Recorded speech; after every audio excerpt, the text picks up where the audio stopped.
Sintonizan Radio María. Les ofrecemos el programa Catecismo de la Iglesia Católica, dirigido por Monseñor José Ignacio Munilla.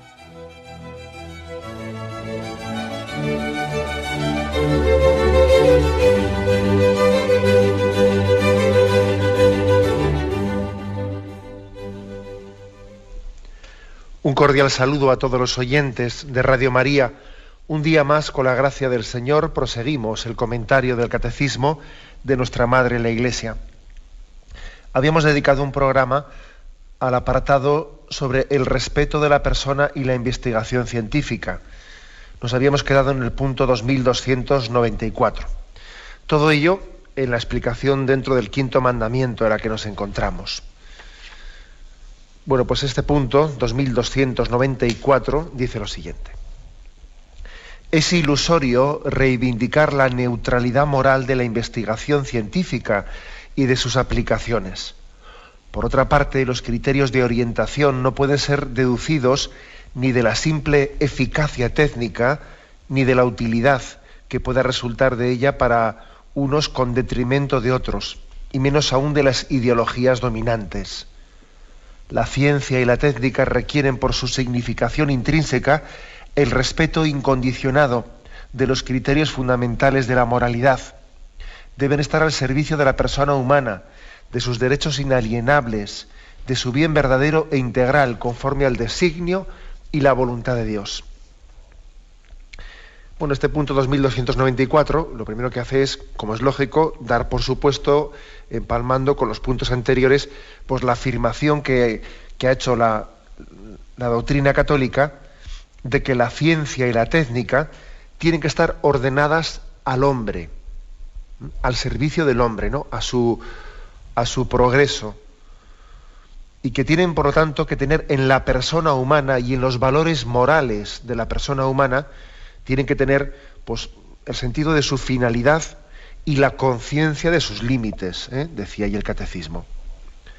La ciencia no es por la ciencia es para el hombre, para el bien del hombre. Y para el bien del hombre se entiende para el bien pleno del hombre, incluido el bien moral del hombre. Recuerdo que puse un ejemplo, ¿no?, en el programa anterior, puse el ejemplo de que nadie niega de que desde el punto de vista técnico, tecnológico, pues una bomba de hidrógeno o una bomba todavía más sofisticada que pudiera inventarse, nadie niega que desde el punto de vista tecnológico sea un gran avance. Ahora, no todo avance tecnológico es un avance al servicio del hombre, no. Entonces, tiene que estar al servicio del bien moral. La ciencia no se justifica por sí misma, se justifica pues al servicio del hombre, al servicio del señorío del hombre, de ese ser señor. Porque también puede ocurrir que el hombre caiga en esclavitudes, igual que cae en la esclavitud del dinero, igual que cae en la esclavitud del poder, igual que cae en la esclavitud del placer. También puede ocurrir perfectamente que el hombre caiga en la esclavitud de la ciencia, de ese plurito de tener que avanzar, o ser yo el primero que haga algo. Bueno, primero que haga algo, pero ¿para qué? ¿Al servicio de qué? ¿Un bien para quién, no? Por lo tanto, también la ciencia sin conciencia puede ser una esclavitud. Una esclavitud que, en vez de dignificar al hombre, hacerle pues más dueño y señor de la creación, todo lo contrario, ¿no? Le puede llegar a esclavizar. Bueno, desde este marco se hace una afirmación en este punto que hemos leído muy importante. es ilusorio reivindicar la neutralidad moral de la investigación científica y de sus aplicaciones. Claro, mucha gente puede decir, bueno, pero vamos a ver, la ciencia tiene que ser neutral. La ciencia tiene que ser neutral. Nada de mezclar la religión con la ciencia. Nada de mezclar la moral con la ciencia. Son campos distintos y aquí, pues lo que dice el Evangelio, ¿no? A Dios lo que es de Dios y al César lo que es del César, sin mezclar las cosas. Esta frase de Jesucristo suele ser una de las frases más manipulables o más manipuladas. Cuando se recurre muchas, no digo siempre, ¿verdad?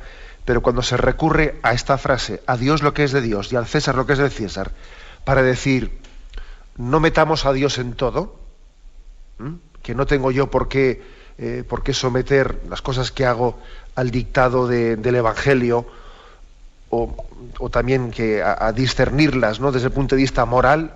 Cuando uno recurre a esta frase de Jesús para intentar tener una vida al margen, neutral, ¿no?, se dice, ¿no?, al margen del Evangelio, al margen del sentido religioso de la existencia, es peligrosísimo. Es una manipulación de la frase de Jesús, porque es reivindicar un terreno como si los valores morales que se sustentan en Dios, pues no tuviesen lugar en algunos ámbitos de la vida. O sea, reivindicar la neutralidad para decir que a Dios no se le puede hacer presente en todo, o que los valores morales que dignifican al hombre no tienen lugar en todo, eso es un error tremendo. Eso sería una espiritualidad desencarnada. ¿Qué quiero decir con ese término? Espiritualidad desencarnada. Bueno, pues una espiritualidad que, como si mi relación con Dios tuviese lugar en el contexto de la Iglesia, de mis prácticas religiosas, pero sin pretender que eso después que tenga consecuencias, pues para el estudio, para mi trabajo concreto, para mi relación de matrimonio, para mi visión política de la existencia, sin pretender que eso después lo influya todo, ¿no?, o esté presente el resto de las cosas. A esa pretensión de separar las cosas, ¿no?, y hacer departamentos estancos e incomunicables entre ellos, pues a eso le llamamos espiritualidad desencarnada. Porque en vez de ser una espiritualidad, una religiosidad que lo empapa todo, que lo impregna todo, que lo ilumina todo, parece que le decimos, no, la religiosidad para la Iglesia, la religiosidad para mis prácticas piadosas. Luego está la vida real. Oye, pues la vida real no hay que mezclarla con la fe y con la religión. La vida real, oye, que la religión no nos da de comer, Entonces, pues mira, pues tenemos que dedicarnos a la vida real sin mezclar las cosas, ¿no? El trabajo es el trabajo, Los negocios son los negocios. Cuando alguien te dice esta frase, ¿no?, los negocios son los negocios, detrás de esa frase uno ya ve lo que hay. Lo que hay es una espiritualidad desencarnada, es decir, no pretender que mis criterios evangélicos, no permitir que me toquen la cartera, que me toquen el bolsillo. Es que los negocios son los negocios, ya. Tú lo que quieres es tener dos vidas, tu vida espiritual y luego tu vida material, tu vida diaria, al margen una de la otra, ¿no? Por eso dice aquí, no existe la neutralidad. Aquí dice, no existe la neutralidad en la ciencia, ¿no?, ni en nada, añadiría yo. O sea, no existe la neutralidad. Cuando se dice, no mezclemos pues la moral o la religión con el sexo. Hombre, pues vamos a ver, no mezclemos, pero tendrá que ser iluminada la sexualidad también desde la concepción nuestra de la existencia, ¿no? O no, o con qué finalidad creó Dios la sexualidad. Por eso cuando un cristiano, ahora que lo diga un ateo, no lo entendemos, pero que lo diga un cristiano es inconcebible, ¿no? Que un cristiano diga, no mezclemos pues la moralidad con el sexo, como si toda la sexualidad fuese una especie, que es así lo que está ocurriendo hoy en día, ¿no? En muchos colegios, ese tipo de clases o seminarios que se les dan a los alumnos de orientación o supuesta, ¿no?, educación sexual, va por aquí la cosa, ¿no? Es decir, el sexo como una especie de técnica de búsqueda de placer, intentando realizarlo pues, de una manera segura, es decir, sin correr riesgos ni de embarazos ni de enfermedades, que aquí, fíjate, ha llegado un momento en el que el embarazo se entiende una enfermedad más, ¿no? Sexo seguro es aquel que se practica sin correr riesgos de adquirir enfermedades ni embarazos. Parece que el embarazo es una de las enfermedades más, ¿no?, que hay que evitar. No, esa es una visión totalmente ideologizada de la sexualidad, en la que, sobre pretexto de neutralidad, no se ha permitido ver cómo nuestra espiritualidad ilumina el sentido de la sexualidad. Entendida la sexualidad como un vehículo de expresión de amor y de vocación del hombre, ¿no?, para la transmisión de la vida. Luego, nada de neutralidad. Digamos que el sentido de la existencia, la moralidad, ilumina nuestra vida. He puesto el ejemplo de la sexualidad, pero puede ser cualquiera, ¿no? Quien diga, no mezclemos la moralidad o la religión con la política. Claro que las cosas tienen su propia autonomía, pero eso de que la política tenga que hacerse al margen de nuestros principios morales o religiosos, eso es impresentable. Claro, y luego ocurre lo que ocurre y tenemos lo que tenemos, claro. Tenemos lo que tenemos, ¿no? Pues católicos presentes pues en la vida pública y en partidos políticos con evidentes contradicciones que no sé cómo son capaces de sostener esas contradicciones, ¿no? Y cómo pueden dormir con ellas. O sea, no cabe esa neutralidad.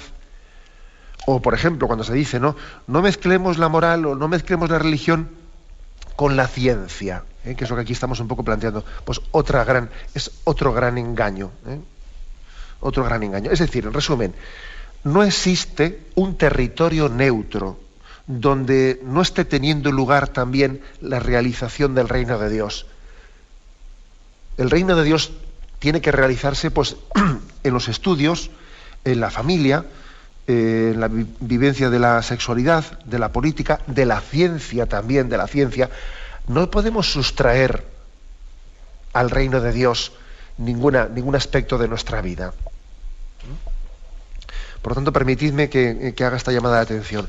Ojo con la utilización que yo a veces observo que se suele tener en las conversaciones, utilización indebida, manipuladora de la frase de Jesús, a Dios lo que es de Dios y al César lo que es del César.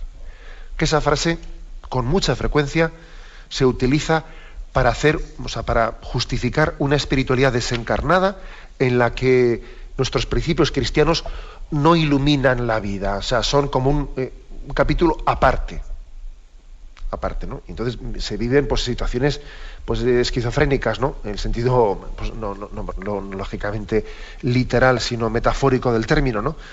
Pues en el sentido de que son doble vida, la vida cristiana religiosa y luego mi vida laboral, mi vida matrimonial, mi vida no. Y no puede haber doble vida. Para un cristiano hay una única vida.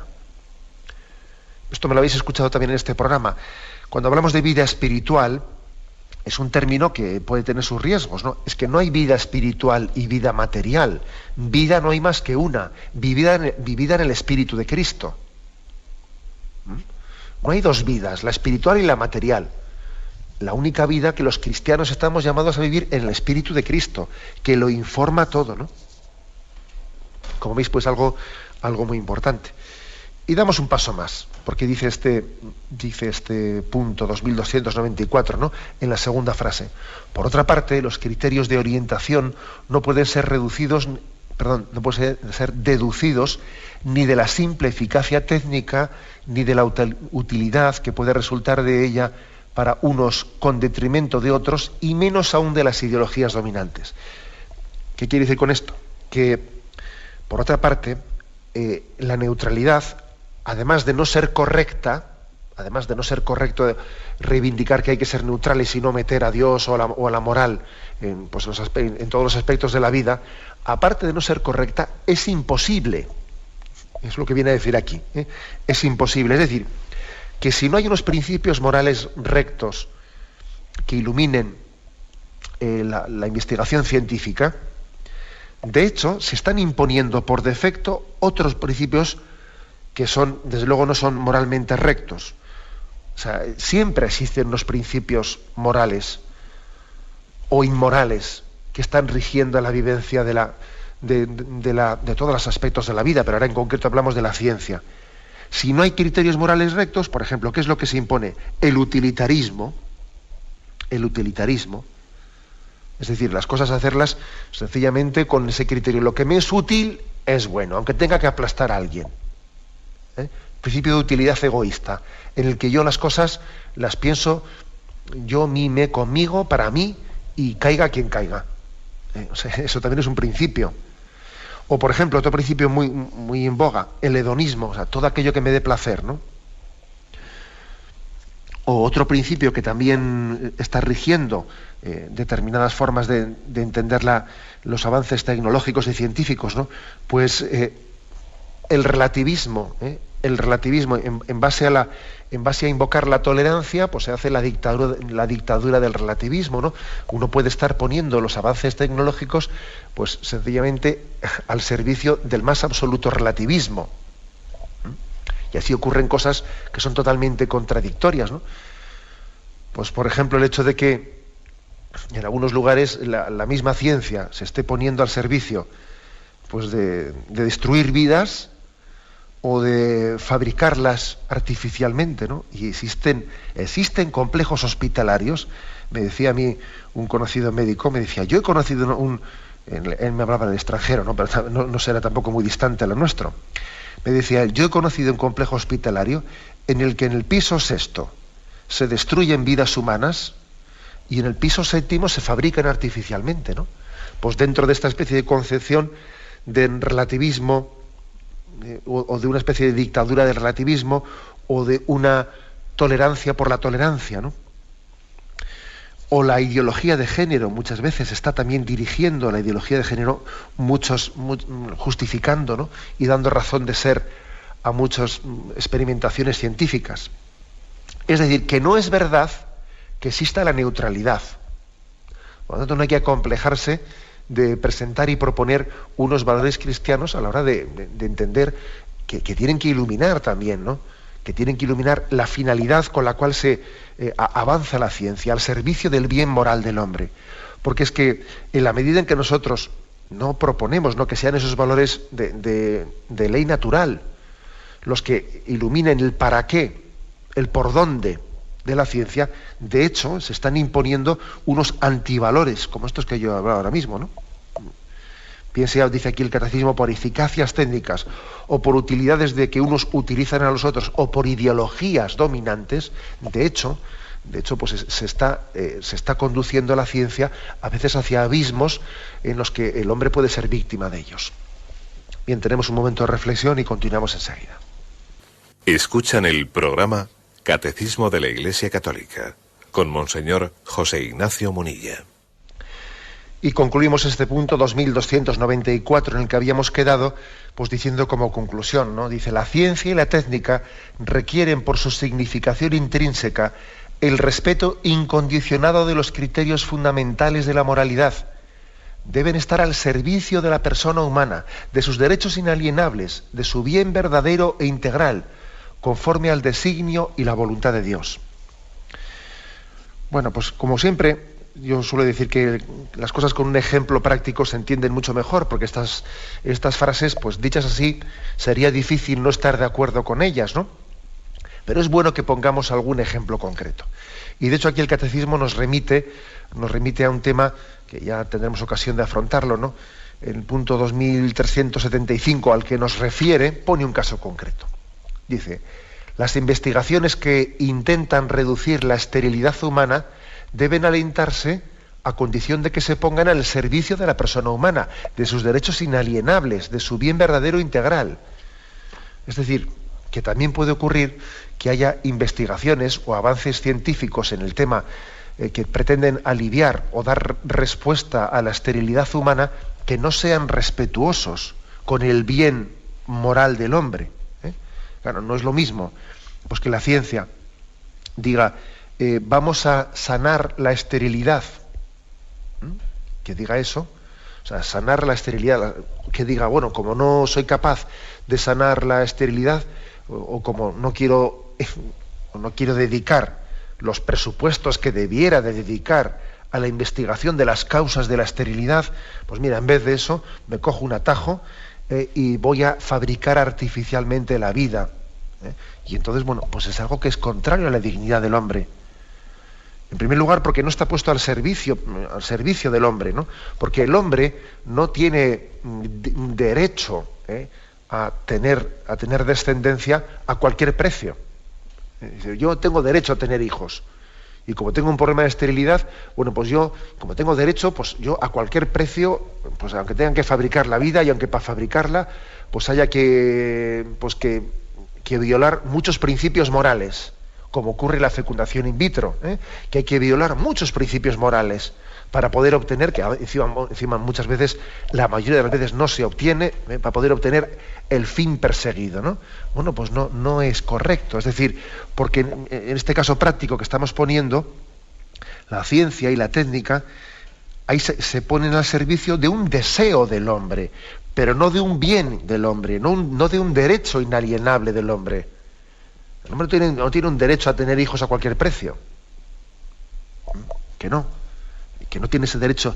Una cosa es poner la ciencia al servicio de un derecho del hombre, pero no al servicio de un deseo, porque no todos los deseos son derechos.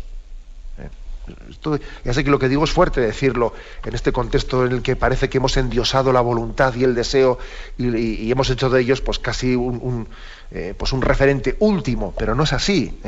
La ciencia y la técnica tienen que estar al servicio del bien integral del hombre. Y por lo tanto no pueden salirse de ese cauce o coger atajos falsos, ¿no? Atajos falsos que queriendo, bueno, que además también la ciencia tiene, la tecnología tiene también el riesgo de buscar un enriquecimiento fácil, vamos a ser claros, un enriquecimiento fácil.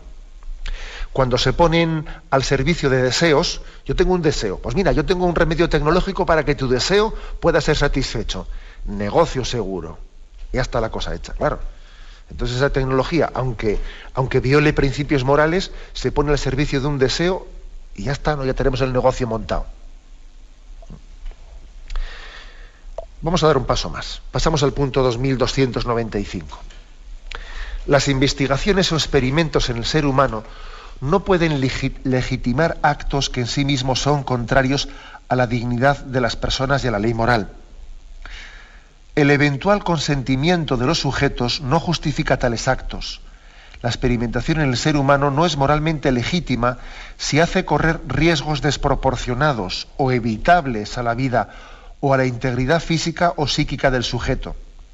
La experimentación en seres humanos no es conforme a la dignidad de la persona si por añadidura se hace sin el consentimiento consciente del sujeto o de quienes tienen derecho sobre él.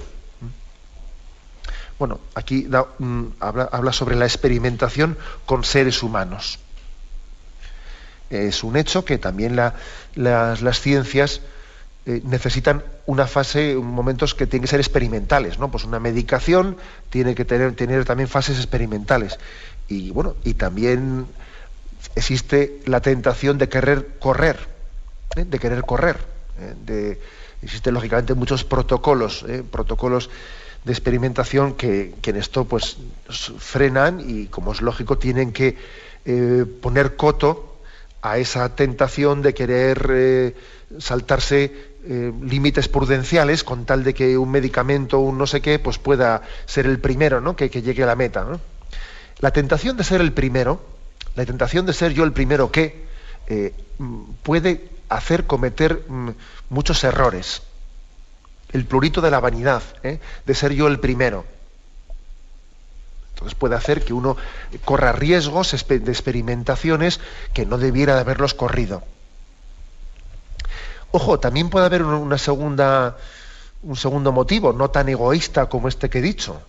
También puede ocurrir que alguien pues corra riesgos indebidos o haga experimentaciones que no son prudenciales, que no son justas, que no respetan la dignidad humana, que está experimentando, no ya únicamente por el motivo vanidoso de ser el primero, sino con el motivo de decir, yo es que quiero poder hacer una medicina o lo que sea, un avance científico que sirva para el bien de la humanidad. No lo hago por egoísmo, lo hago por el bien de los demás. Bueno, pues fijaros, también esto puede ser una tentación. Pero ¿cómo puede ser una tentación si eso es hacer el bien, ¿no? Sí, pero es que hoy en día yo creo que cuando se quiere justificar incluso cualquier cosa inmoral, se recurre siempre a la etiqueta de lo terapéutico. Si algo es con fines terapéuticos, ya parece que está justificado todo. Si es con fines terapéuticos, entonces, claro. Curioso esto, ¿eh? La frase con fines, la palabra no con fines terapéuticos parece que lo justifica todo. Cuando incluso hay hasta casos en los que es peor todavía, ¿eh? ¿Cómo peor? Pues pongo un caso, ¿no? Por ejemplo, el tema de la clonación. Es curioso que la clonación, que en un primer momento tuvo, pues gracias a Dios, ¿no?, un rechazo, la clonación de seres humanos, un rechazo pues mayoritario de la comunidad científica, etcétera. Sin embargo, comenzó a justificarse, se distinguió, ¿no?, clonación con fines terapéuticos o con fines reproductivos. Entonces parece que ya, digamos, la conciencia social rechazaba más fácilmente la clonación con fines reproductivos que con fines terapéuticos. No, hombre, es que eso de hacer un clon, un ser humano exactamente igual al otro, con fines reproductivos, eso es inmoral. Cada persona tiene derecho a tener su propia identidad, ¿no? Tienes razón, es verdad. Pero parece que si es clonación con fines terapéuticos, claro, es que si hacemos un clon de este, luego podemos sacrificarlo o hacerle un trasplante que puede servir para el otro que tiene un problema de rechazo de órganos, y así desde un ser clonado no va a tener problema. Es decir, justificamos más fácilmente muchas experimentaciones que son inmorales, ¿no?, que no son respetuosas con el ser humano, si argumentamos el aspecto terapéutico.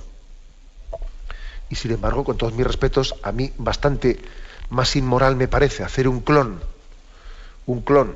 humano para sacrificarlo, ¿eh?, y hacer con él pues una especie de una célula madre, lo que fuere, que por lo menos dejarle vivir. O sea, que por supuesto que es inmoral también reproducirse por ese sistema, pero a veces parece que si queremos hoy en día tocar el corazón de la conciencia social, un corazoncito, digamos, afectivo, poco racional, para justificar las cosas, es argumentar la palabra terapéutico. Y aquí el catecismo, con muy buen criterio, pues nos remite al punto 1753, donde dice: la intención buena, por ejemplo, ayudar al prójimo, no hace ni bueno ni justo un comportamiento en sí mismo desordenado. El fin no justifica los medios. Este es un principio moral que es incuestionable, ¿no? Cuando dejamos a un lado este principio que del fin no justifica los medios, nos autoatropellamos, atropellamos a los demás y nos autoatropellamos a nosotros mismos. Por eso esto es muy importante, ¿no? La experimentación con seres humanos, que en sí misma puede ser legítima, es legítima, pero lógicamente tiene que hacerse pues de una manera que no sea contraria a la dignidad, que no ponga en riesgo la propia salud, la integridad física o psíquica, que el hombre no es una cobaya, ¿no?, que los experimentos, como dice el refrán, se hacen con gaseosa. Pero claro, que no se pueden hacer a costa del ser humano. A veces es curioso que no hemos terminado de aprender de ciertas lecciones de la historia.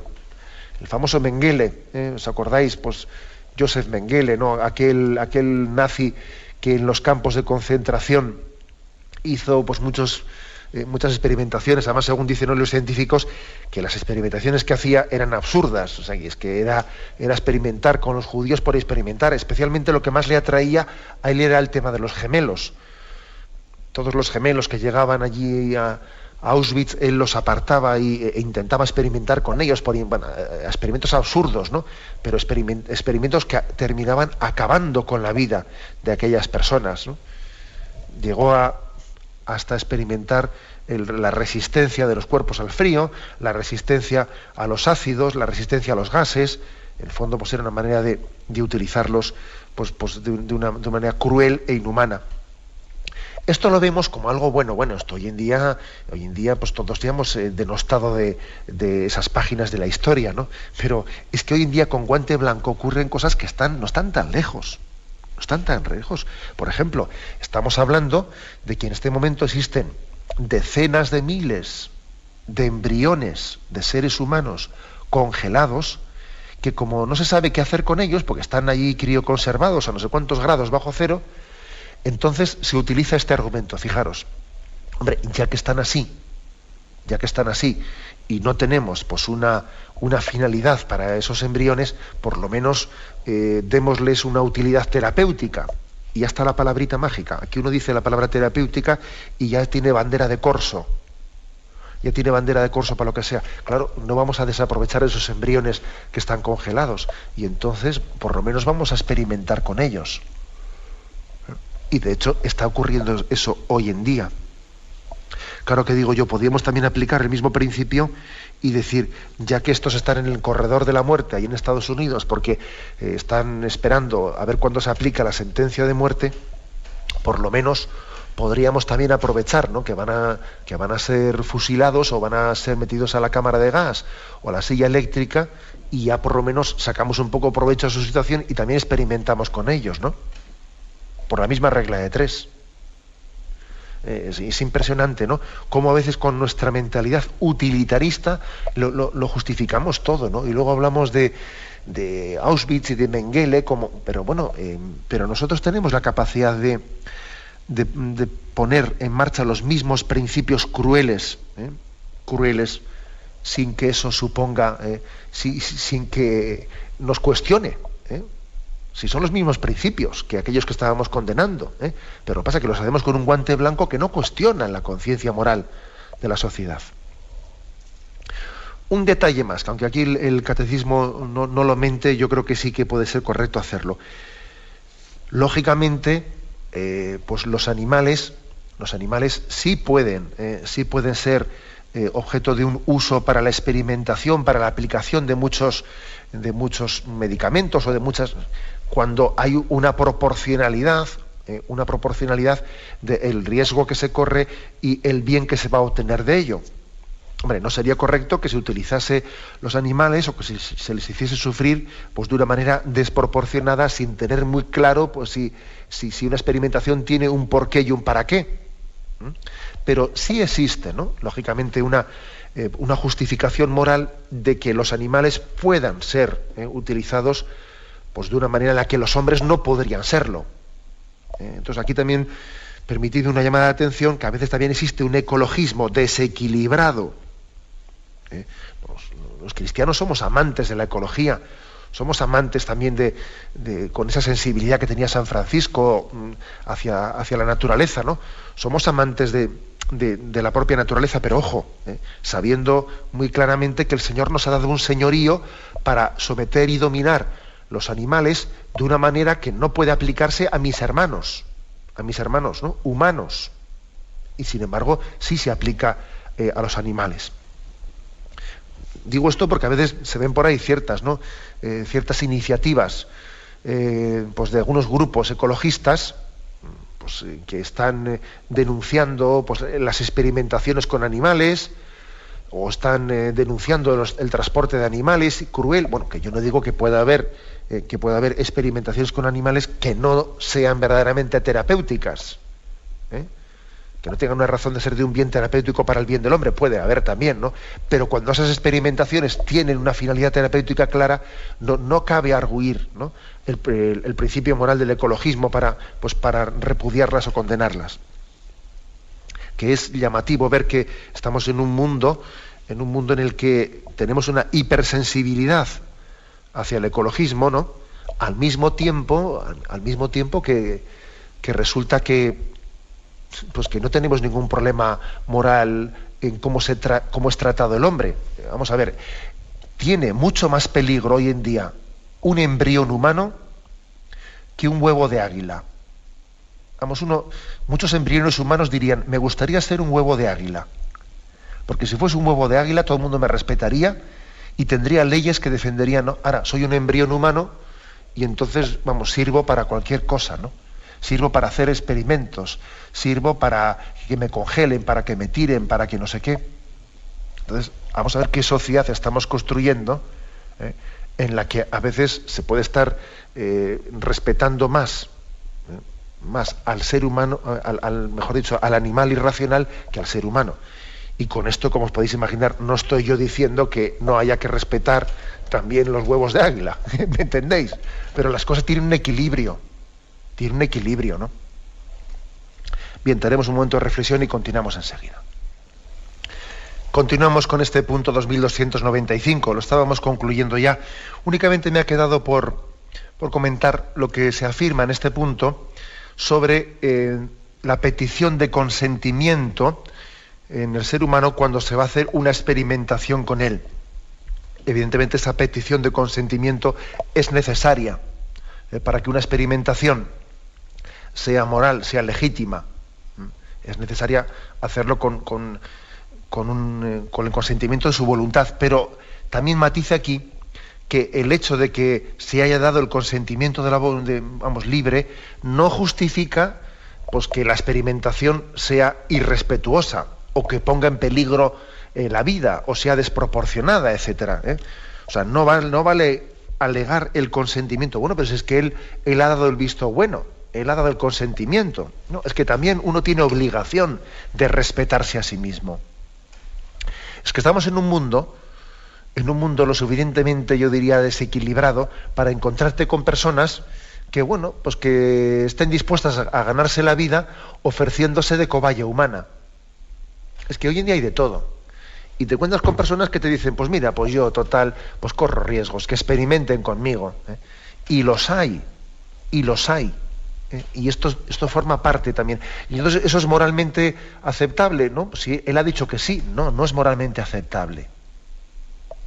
Uno también puede estar a veces sirviéndose o aprovechando las desgracias de las personas, de la pobreza de una persona que entonces se ofrece como cobaya de experimentación por su pobreza o por su desequilibrio psicológico, que también hay un autodesprecio de la propia vida, y como me da igual, pues mira, que experimenten conmigo y que me den dinero a cambio, o lo que fuere, ¿no? O sea, es decir, no vale justificar la experimentación si es inmoral, si es desproporcionada, si pone en riesgo la vida, justificarla porque alguien ha dado su consentimiento.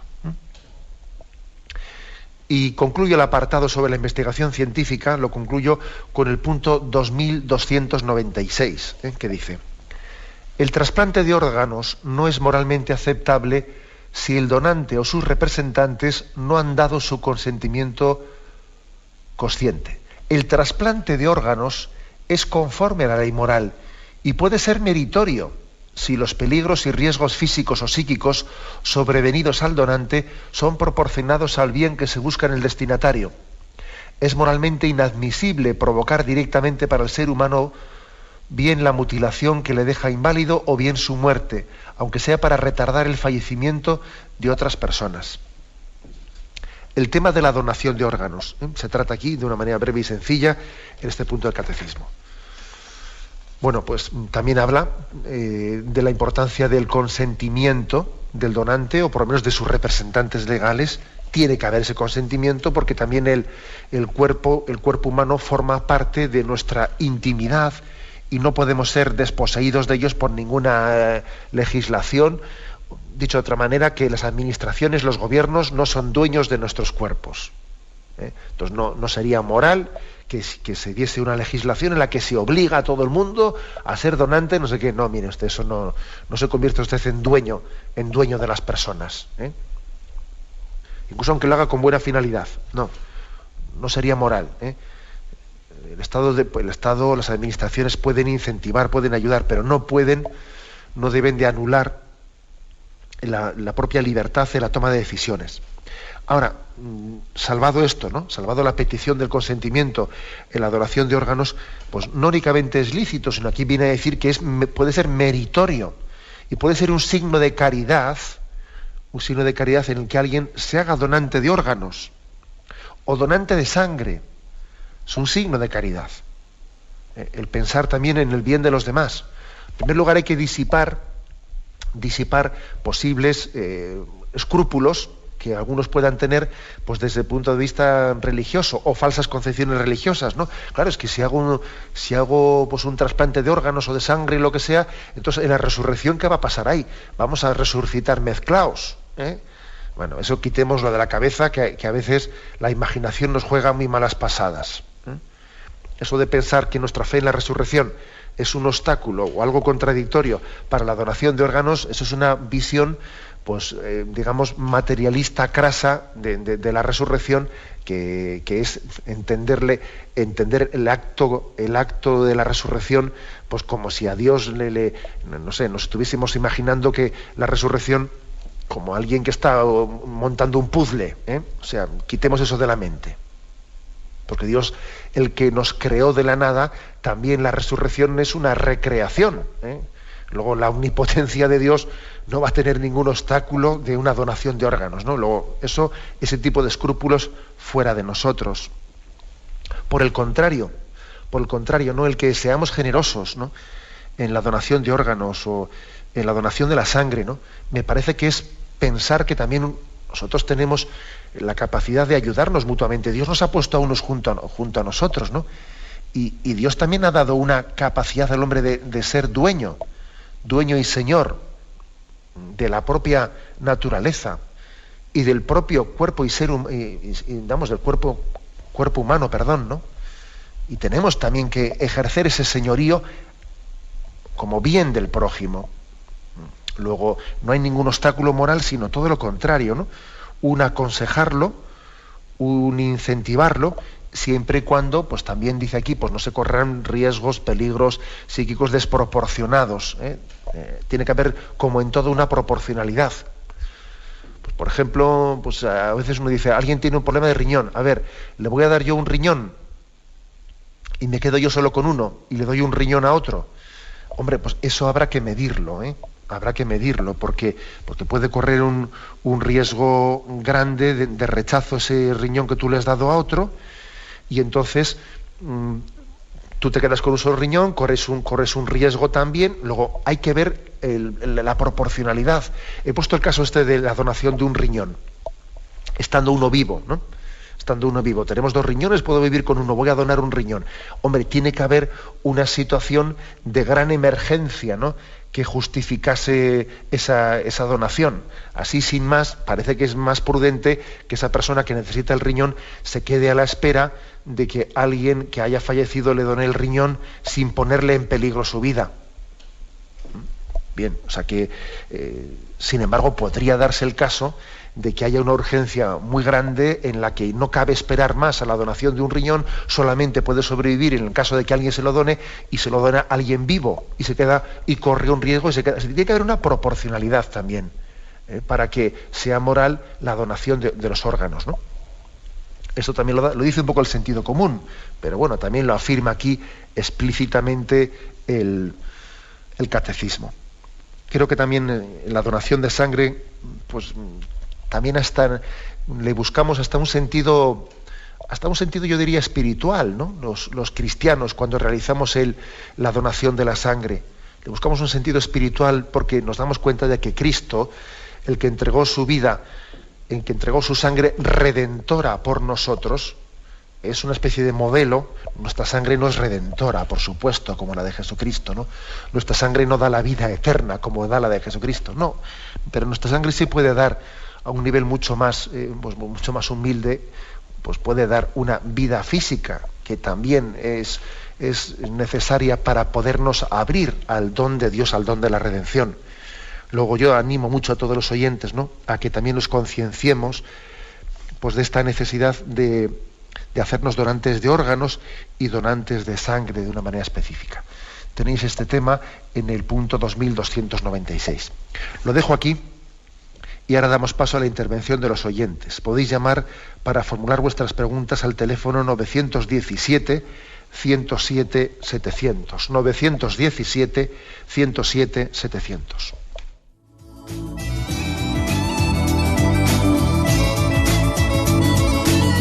¿Le gustaría tener sus programas favoritos de Radio María en CD o DVD? Ahora es posible.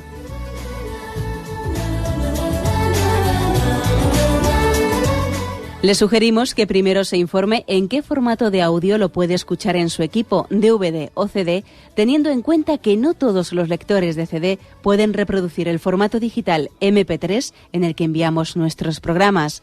Y luego, si quiere en su casa esos programas que tanto le gustan, solo tiene que escribir una carta a Radio María, Paseo Lanceros 2, primera planta, 28024, Madrid, indicando si lo quiere en CD o DVD y cuántos programas. También le rogamos que escriba su nombre, dirección y no se olvide de facilitarnos un teléfono de contacto para cualquier duda que nos surja.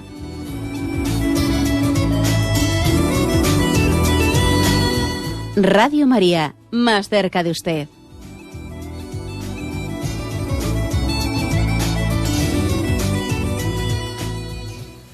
Escuchan el programa Catecismo de la Iglesia Católica, con Monseñor José Ignacio Munilla.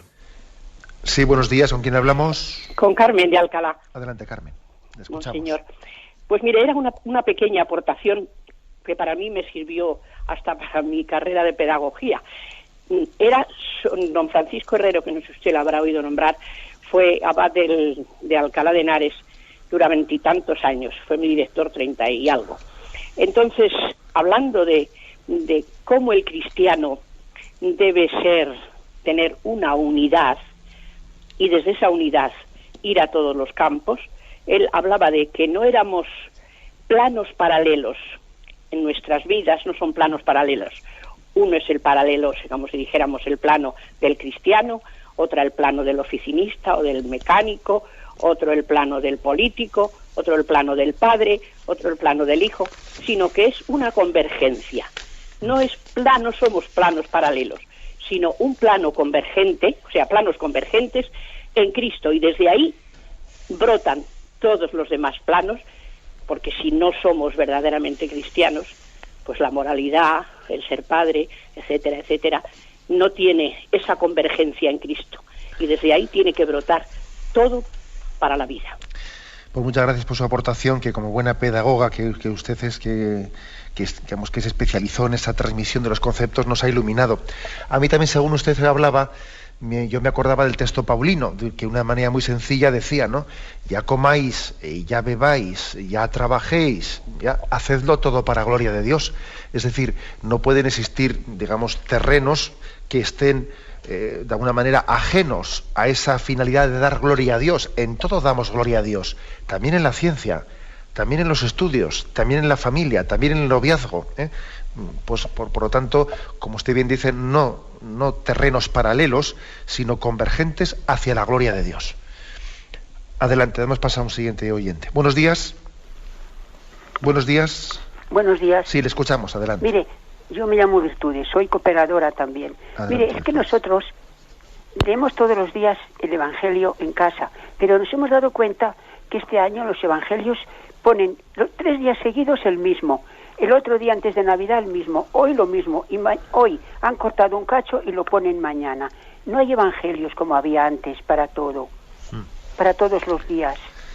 Le respondo, mire, es algo muy circunstancial. El hecho de que en Navidades, pues, como puede de alguna manera los domingos de Navidad pueden cambiar y pueden coincidir en días distintos, porque resulta que ahora, pues, que el segundo domingo, la Sagrada Familia es el domingo siguiente a Navidad, y el domingo, bueno, eso puede llegar a ocurrir que circunstancialmente el Evangelio que usted escuche un domingo de Navidad sea el mismo que toca también el 29 de diciembre o el 30 de diciembre, ¿no? Puede ocurrir, pero es algo muy circunstancial de las Navidades, ¿no? Usted, como puede observar, yo creo que la reforma litúrgica pues hizo un gran esfuerzo para que la Sagrada Escritura no sea reiterativa, ¿no? Sino que de alguna manera uno en la liturgia diaria vaya teniendo un conocimiento pues muy amplio de todos los textos evangélicos, y también del Antiguo Testamento y también de las cartas, sin que haya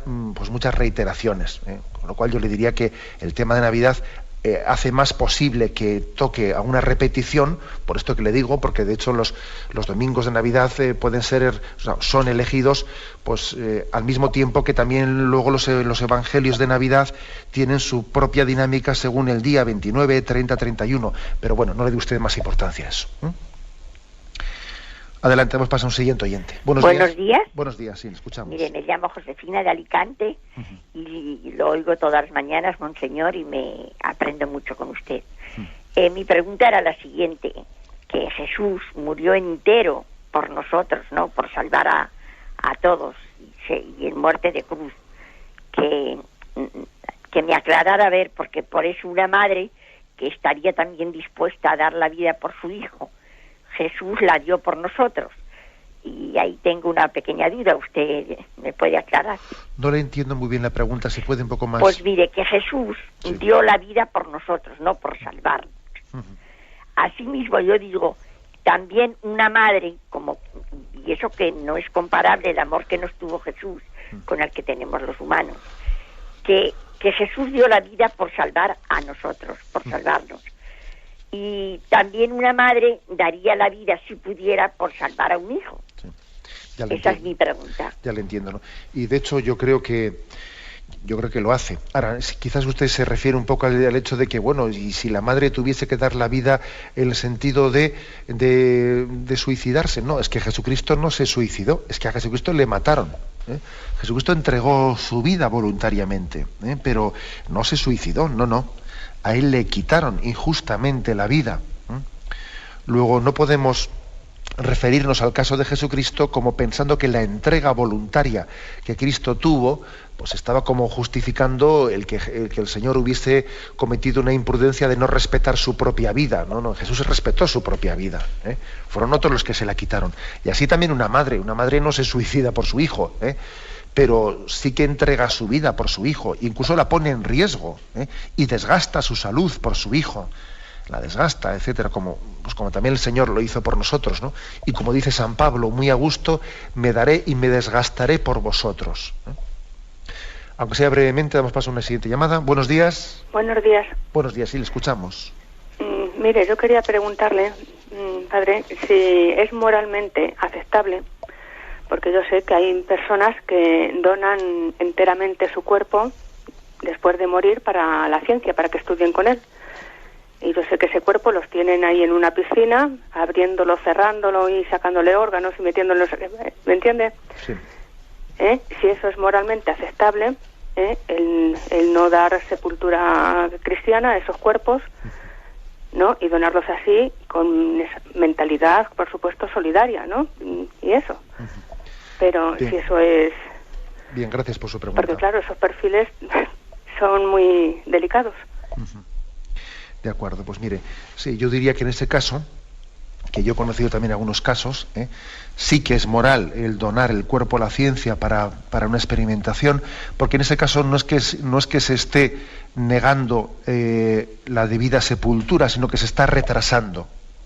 Lo que no sería correcto es que esa donación pues fuese in eterno, pero bueno, que el hecho de que un cuerpo durante X años vaya a ser utilizado, porque a veces se suele meter en algunas bañeras de formol ese tipo de cuerpos y están durante muchos años pues siendo objeto de experimentación. Bien, lo que se hace es en esos años posponer la sepultura, pero incluso le puedo decir que he conocido el caso de un sacerdote que está en proceso de canonización, que había donado su cuerpo pues para ser experimentado por la ciencia, y que en el momento en que se abrió su proceso de canonización, pues entonces también la Iglesia pidió que su cuerpo volviese de ese lugar en el que estaba siendo experimentado, fuese sepultado y así comenzase su proceso de canonización. Por lo tanto, no se trata de que en ese caso se niegue dar la sepultura, sino que se está posponiendo para que la ciencia durante X años o X meses o X semanas tenga un proceso de experimentación.